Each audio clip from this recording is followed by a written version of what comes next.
Bonjour à toi et bienvenue dans cette nouvelle vidéo d'introduction des tutos en anatomie. Aujourd'hui, nous allons introduire l'anatomie humaine. Cette vidéo est destinée aux personnes qui ne connaissent pas l'anatomie et qui sont en première année des études médicales ou des études de santé. Et nous allons traiter ce tuto selon un petit plan suivant. Nous allons commencer par une petite introduction, des petites définitions. C'est quoi l'anatomie?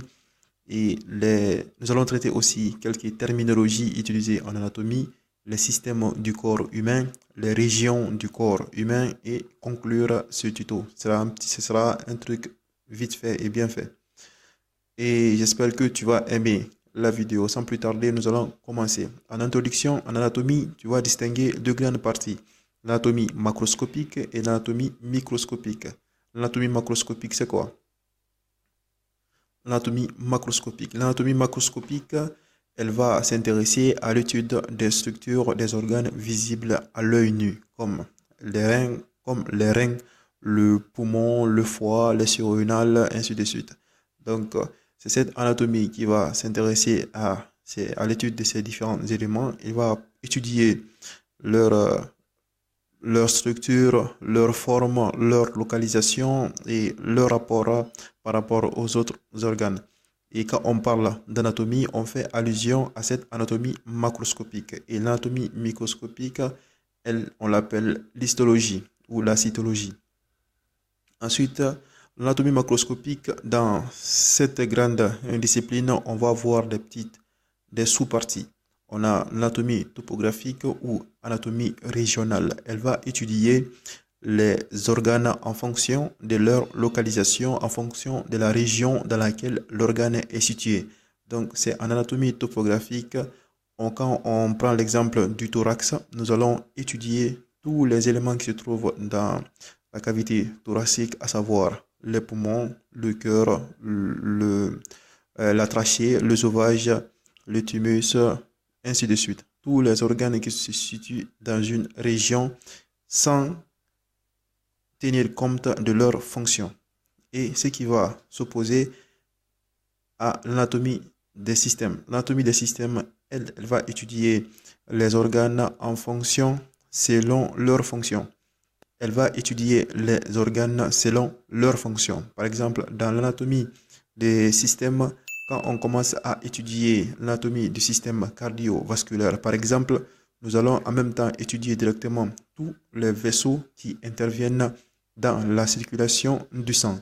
C'est la même chose quand nous allons commencer à étudier l'anatomie du système digestif. Nous allons en même temps étudier tous les organes, toutes les structures qui interviennent dans la digestion des aliments. D'accord? Et donc, elle va s'opposer à l'anatomie topographique qui étudie les organes en fonction de leur localisation, en fonction de la région dans laquelle ils se situent. D'accord?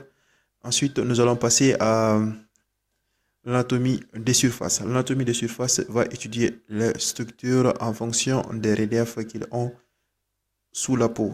C'est l'anatomie des surfaces qui va étudier les muscles qui se présentent sous la peau. Par exemple, on va déterminer le muscle grand pectoral, les muscles abdominaux, ainsi de suite. Anatomie microscopique. L'anatomie microscopique est la science de la minuscule structure des cellules et des tissus qui composent le corps des organismes. Elle se concentre sur l'étude des éléments trop petits pour être visibles à l'œil nu. Comme on l'a dit tout de suite, l'anatomie microscopique va s'intéresser aux structures qui sont invisibles à l'œil nu. Donc, c'est le domaine de l'histologie, de la cytologie. Après ces petites définitions, nous allons nous intéresser aux terminologies, aux termes utilisés en anatomie. On va commencer par la position. Nous allons commencer par la position anatomique du corps humain. La position anatomique, c'est quoi? C'est un corps vivant, debout, les pieds joints, les paumes regardent en avant et le regard qui est horizontal fixant un point, le regard droit et horizontal.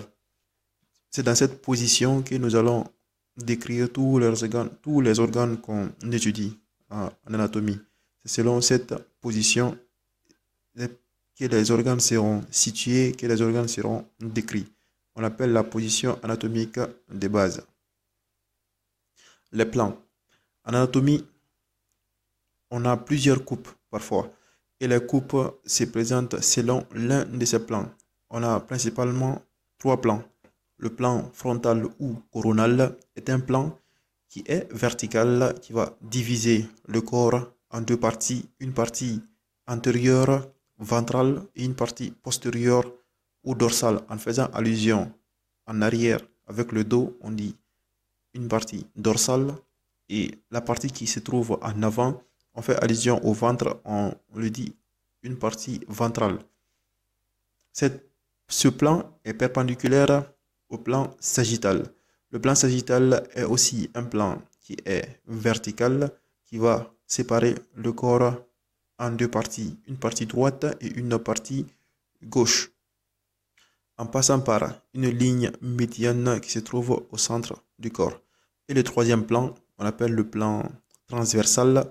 C'est ce plan qui va diviser le corps. Ce plan est d'abord perpendiculaire aux 2 plans, le plan sagittal et le plan frontal, et il va diviser le corps en 2 parties, une partie qui est supérieure et une partie qui est inférieure. Tous les organes seront étudiés selon des coupes qui sont faites selon un de ces 3 plans. Soit on a une coupe qui sera frontale, et sur cette coupe, tu peux situer. Et sur cette coupe, l'organe sera divisé en une partie antérieure et une partie postérieure, soit en une coupe sagittale. Et sur cette coupe, l'organe sera divisé en une partie droite ou une partie gauche, et un plan transversal ou horizontal. Et selon cette coupe, l'organe sera divisé en une partie supérieure et une partie inférieure. Ensuite, on a la situation des différents segments, différentes situations. On a le supérieur, c'est tout ce qui se trouve, vers le haut, vers le crâne. On l'appelle aussi crânial. Lorsque l'organe est situé vers le crâne, on dit il est supérieur, ou on peut dire aussi crânial. Lorsque il est vers le bas, on dit inférieur ou caudal. Caudal, ça fait allusion à la queue. C'est tous les éléments qui se situent à l'extrémité inférieure du corps. Latéral ou externe. Ici, on voit une ligne médiane. Toutes les structures qui se rapprochent de cette ligne médiane, on dit médial. Et toutes les structures qui s'en éloignent, qui vont vers le dehors, on dit latéral ou externe. On a des structures qui sont médiales, des structures qui sont latérales. Par exemple, dans la région du bras, on a un petit canal qui se trouve là, précisément dans cette partie. On appelle le canal brachial. On peut dire que le canal brachial se trouve dans la partie médiale de la région brachiale. Ensuite, et selon les segments du membre, le membre supérieur et le membre inférieur, toutes les structures qui se trouvent à proximité du tronc, on dit proximal, et toutes les structures qui s'en éloignent, on les dit distal. Par exemple, on va dire l'os du bras est proximal par rapport aux os de la main, et les os qui se trouvent dans la main, les carpes et métacarpes, on peut dire qu'ils sont un distal par rapport à l'os du bras. D'accord? Et aussi, on a d'autres manières de situer les éléments anatomiques en fonction de leur profondeur. Tout ce qui se trouve vers la peau, on dit est superficiel, et tous les éléments qui se trouvent en profond, tous les éléments qui se situent, qui s'éloignent de la peau, on dit qu'ils sont profonds. Donc, en anatomie, en situation, on aura tendance à utiliser l'une de ces situations différentes. Soit la structure ou l'organe sera supérieur ou crânial, soit il sera inférieur ou caudal, soit latéral ou médial, ou externe ou interne, soit sera proximal ou distal, soit sera superficiel ou profond. Maintenant, lorsque nous allons aborder les articulations, il y aura certains mouvements que les articulations pourront effectuer. Et tous ces mouvements ont un nom. Par exemple, l'articulation du coude, lorsque les deux segments, le bras et l'avant-bras se rapprochent, on appelle ça la flexion du membre. Et lorsque les deux s'éloignent, on appelle ça l'extension. Ici, l'articulation de l'épaule, on a lorsque l'avant-bras est déplacé vers l'intérieur du corps, on appelle ça la rotation interne. Et lorsque l'avant-bras est déplacé vers l'extérieur du corps, on parle de la rotation externe. D'accord? Et on parle de l'abduction et de l'adduction. L'abduction, c'est le fait d'éloigner le membre du corps. On appelle ça l'abduction. Et l'adduction, c'est le fait de rapprocher le membre du corps. Et aussi, on a les inclinaisons latérales. Les inclinaisons latérales vont concerner le tronc. Lorsqu'on déplace le tronc d'un côté ou de l'autre, on fait de l'inclinaison latérale. Et aussi, on a d'autres mouvements que je n'ai pas notés sur ce slide. On a la supination, la pronation. C'est aussi les mouvements ces mouvements sont les mouvements de l'avant-bras. Et aussi, il y a aussi d'autres mouvements plus complexes qui sont formés par l'association de ces différents mouvements. On appelle comme la circumduction. Maintenant, nous allons aborder les systèmes du corps humain. On a le système nerveux, le système cardiovasculaire. On a le système nerveux. Le système nerveux est un ensemble qui est formé par le cerveau, par le système nerveux central et le système nerveux périphérique. Le système nerveux central comprend l'encéphale et la moelle épinière. On a le cerveau, le cervelet, le tronc cérébral et la moelle épinière. Ce sont ces éléments qui vont constituer le système nerveux central. Et le système nerveux périphérique va être constitué par tous les nerfs périphériques qui sont disposés comme un ensemble de câblages, de fils qui sont ramifiés dans tout le corps humain. On a le système cardiovasculaire. Comme son nom indique, il est formé par le cœur et tous les vaisseaux qui interviennent dans la circulation du sang. Le système respiratoire. Le système respiratoire est constitué par le nez, la bouche, le pharynx, le larynx, la trachée, les bronches, les bronchioles, les alvéoles, les poumons. Et sa fonction principale, c'est assurer l'oxygénation du corps. On a le système digestif. Le système digestif est constitué aussi par la bouche, le pharynx, l'œsophage, l'estomac, le duodénum, le jejunum, l'ilion, le côlon, le sigmoïde rectum. Et tous ces éléments vont intervenir dans la transformation, la digestion et l'absorption des aliments. Et dans le système digestif, on a aussi des glandes annexes comme le foie, ici que nous voyons le pancréas, le foie et le pancréas. On a le système reproducteur. Le système reproducteur, c'est tous ces organes chez l'homme qui vont intervenir dans la reproduction et tous les organes chez la femme qui vont intervenir dans la reproduction.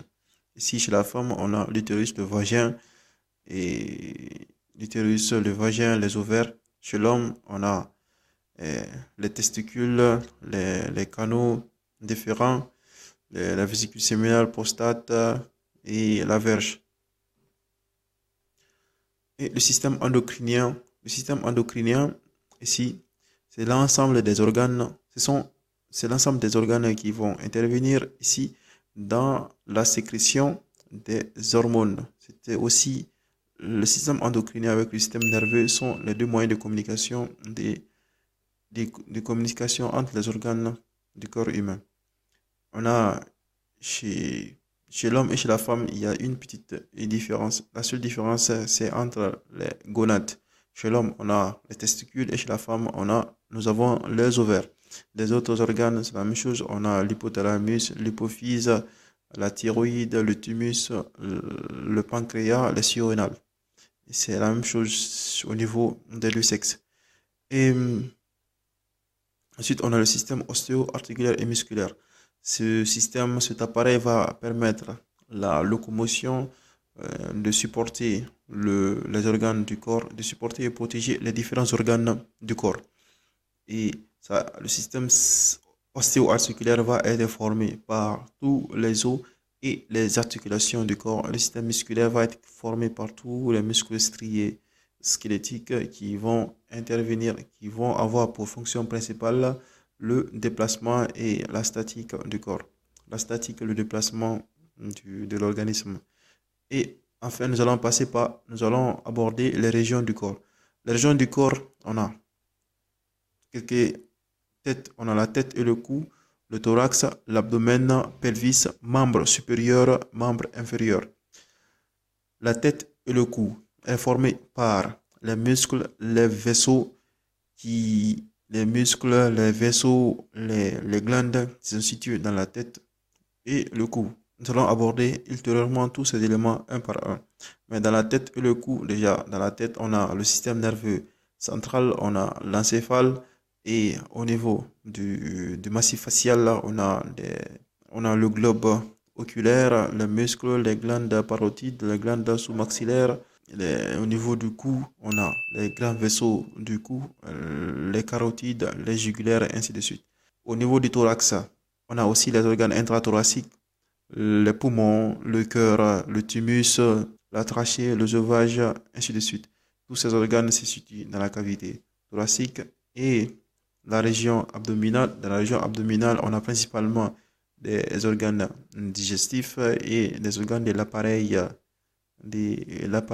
urinaire. Nous allons citer l'estomac, le foie, le duodénum, le côlon, le jéjunum, iléon, le rectum, ainsi de suite. Les reins en rétropéritonéal, on a les reins, les surrénales, les veines, la veine cave inférieure, l'aorte abdominale. Et au niveau du pelvis, on a les organes reproducteurs et les organes de l'appareil urinaire, les organes reproducteurs, la vessie, le sigmoïde et le rectum. Au niveau des membres supérieurs, on a les muscles, les os, les articulations, les vaisseaux sanguins et les nerfs qui vont. Le membre inférieur, on a les muscles, les os, les vaisseaux et les nerfs qui vont permettre la mobilité du corps. En conclusion, la connaissance de l'anatomie est indispensable pour toute pratique médicale. Elle va nous permettre de comprendre les situations cliniques, et raisonner devant les pathologies. Et aujourd'hui, c'était juste une vue d'ensemble sur l'anatomie du corps humain. Et nous allons principalement aborder tous ces différents éléments dans d'autres tutos qui seront bien spécifiques aux autres structures.